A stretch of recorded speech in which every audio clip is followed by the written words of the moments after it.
hay una gran voluntad por parte de la ciudadanía de Cataluña de votar el 9 de noviembre. Creo que su informe anuncia que su bloqueo, su voluntad de no querer aceptar que la democracia es imbatible.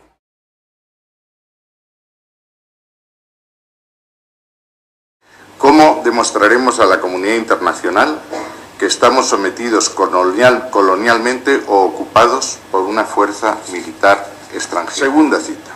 Si bien es cierto que el conjunto de la nación catalana ha hecho fuerza para lograr un Estado catalán en una parte del territorio, el nuevo Estado, esto es la República de Cataluña, tendrá que hacer fuerza para conseguir que se rehaga plenamente el resto de la nación, bien sea con la incorporación de los otros territorios, en referencia a Valencia, las Islas Baleares y la llamada Cataluña Norte, al nuevo Estado constituido. Dice, los países catalanes han sido divididos en diferentes territorios por imperativos políticos. Este descuartizamiento, fruto de más de 300 años de opresión por parte de los estados español y francés, ha hecho que los diferentes territorios hayan vivido ignorándose unos a los otros. Siguiente cita, el nacionalismo para afirmarse necesita un enemigo a quien echar las propias culpas. Derecho a decidir, derecho democrático. Los que no creemos en el uso alternativo del derecho, sino creemos en la interpretación del derecho como el derecho manda que se interprete, sabemos que cualquier derecho viene amparado, legitimado y condicionado por una norma. Y el derecho a decidir tiene que regirse por una norma. Y usted me hace el paralelismo entre Escocia y Irlanda, entre Escocia y España, y yo se lo voy a seguir. Como usted sabe, Escocia pertenece al Reino Unido. El Reino Unido no tiene constitución escrita. El principio básico sobre el que se basa la convivencia en el Reino Unido es la soberanía absoluta del Parlamento de Westminster. En uso de esa soberanía, el Parlamento de Westminster, es decir, el Parlamento del Reino Unido en su conjunto, decidió delegar la competencia de convocar un referéndum al Parlamento escocés de Holyrood. En el resto de las constituciones que en el mundo han sido, solo hay 3 que admitían o admiten el derecho a la secesión unilateral, el derecho a decidir por parte del territorio y no por todo el territorio. La primera es la Constitución de la extinta Unión Soviética.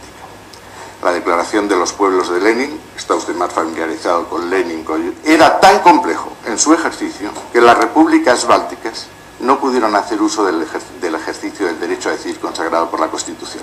Accedieron a la independencia denunciando el pacto Molotov-Ribbentrop.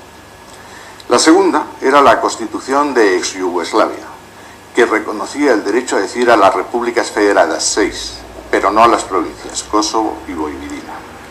La tercera es la Constitución de Etiopía, actualmente en vigor, y que propició la secesión de Eritrea. En el resto de las constituciones se dice exactamente lo que dice la Constitución española, que el derecho a decidir corresponde a todo el pueblo español en su conjunto, que es en el uso de su soberanía el que se dotó de la Constitución que ahora tenemos. Y en segundo lugar, el artículo 2 dice que la Constitución se fundamenta en la indisoluble unidad de la nación española, patria común e indivisible de los españoles. Y esa declaración no es original, está, insisto, en todas las constituciones escritas. Y si lee usted la Carta Magna de la descolonización, lee la resolución 1514 y lee todas las resoluciones que hay en Naciones Unidas, dice, y si no las quiere leer, lea lo que dice la sentencia del Tribunal de Canadá sobre el caso Quebec, o diga lo que dice el documento Better Together sobre Escocia, dice que el derecho a la autodeterminación externa, es decir, el derecho a separarse, el derecho a la secesión, está reconocido en 3 supuestos y solo en 3 supuestos. Pueblos coloniales, pueblos ocupados militarmente y territorios en que se nieguen los derechos fundamentales a sus ciudadanos. En todo el resto prima el principio de integridad territorial. Lo que usted dice no es cierto. Naciones Unidas no ampara el derecho a la secesión unilateral más que en los casos que le he dicho. Repito, colonias, territorios ocupados militarmente o territorios donde no se reconocen los derechos de la población.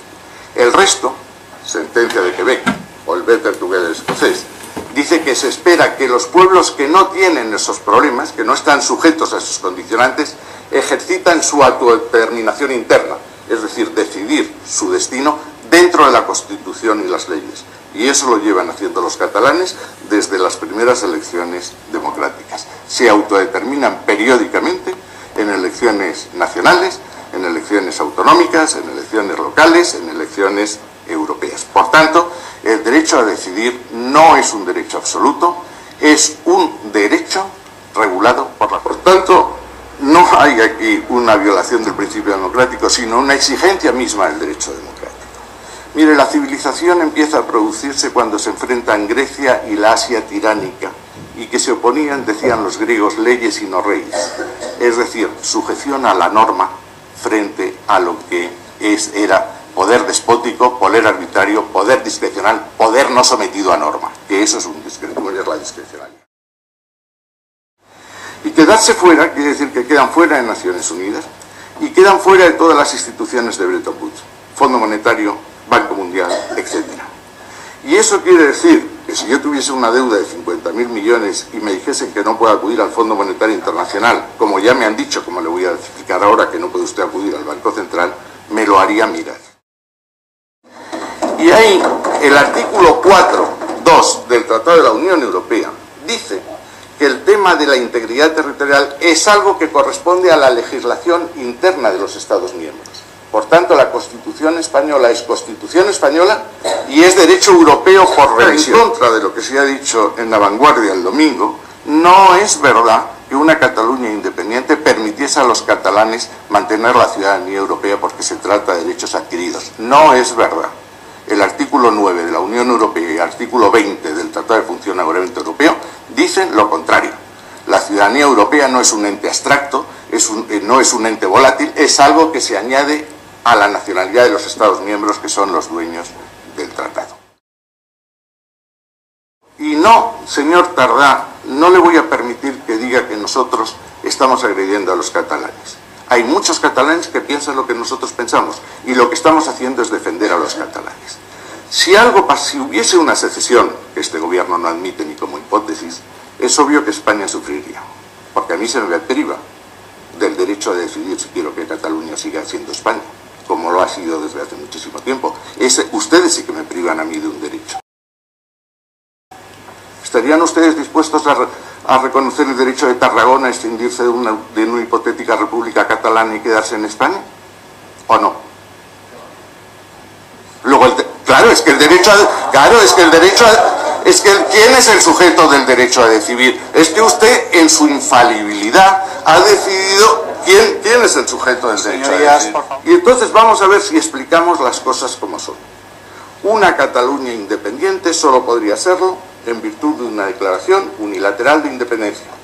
El gobierno no es que no quiera autorizar una consulta, es que no puede autorizar una consulta, porque se lo prohíbe el artículo 1, 2 y el artículo 2 de la Constitución.